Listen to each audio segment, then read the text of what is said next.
Have you had trouble with phone video in the past?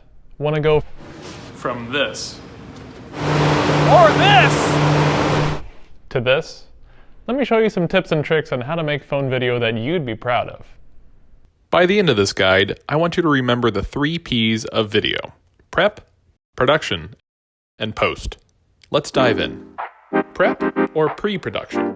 You're going to put on a great guide today because you're good enough, you're smart enough, and gosh darn it, people like you. Unless you're a great actor, preparation can help prevent poor performance in video.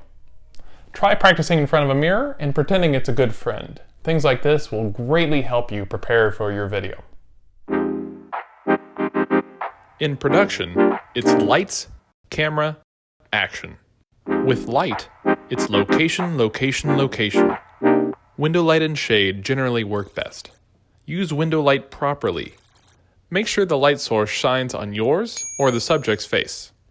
Record a short test and play it back to make sure everything looks and sounds great before starting. Make sure you care and clean your lens. It may seem trivial, but it's amazing how better the quality is without a smudgy lens. Also make sure to use the front lens if you're recording yourself. It's generally advised to shoot horizontal video only. You can check if vertical video can be supported. Instagram and Facebook stories are some that support this. In your camera settings, check storage and resolution. For iPhones, select formats as most compatible. This will make sure the file can be read by your computer easily. Action or audio. It's all too easy to get poor audio on phones. What? One of the most common is having the phone too far away from the subject. Quality or better audio can be from a quiet room and a close microphone.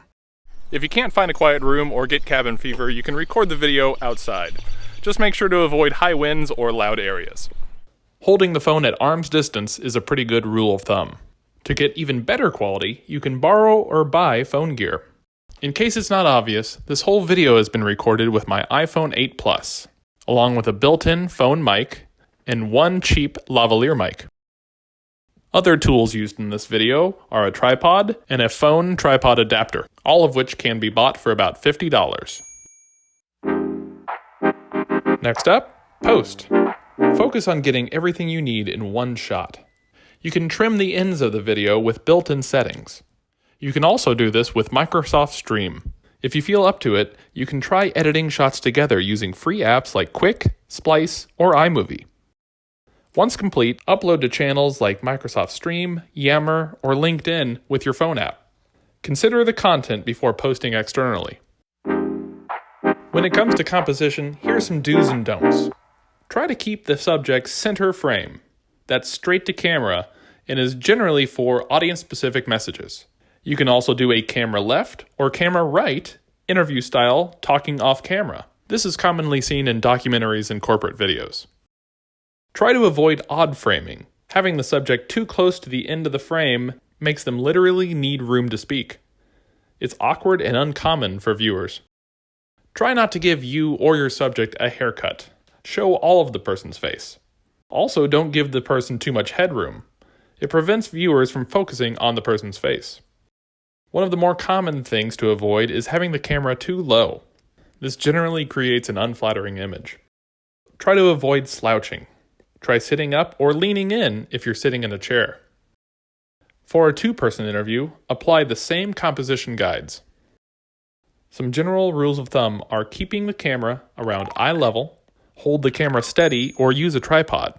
If you don't have a tripod, feel free to be experimental. The message should be short and simple. Put on your presenter voice, have a little fun, show emotion, or be energetic depending on your message. And don't forget to use body language. Last, file sharing.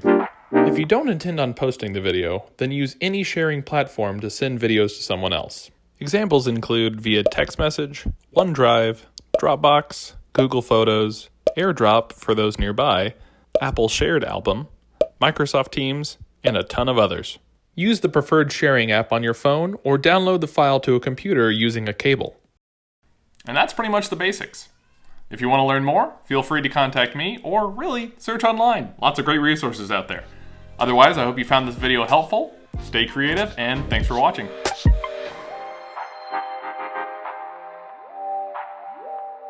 This is take like 7, by the way. I'm doing a lot of ad-libbing and doing a lot of takes. So just FYI, nobody's perfect, even though it might look like it when I'm done editing this video.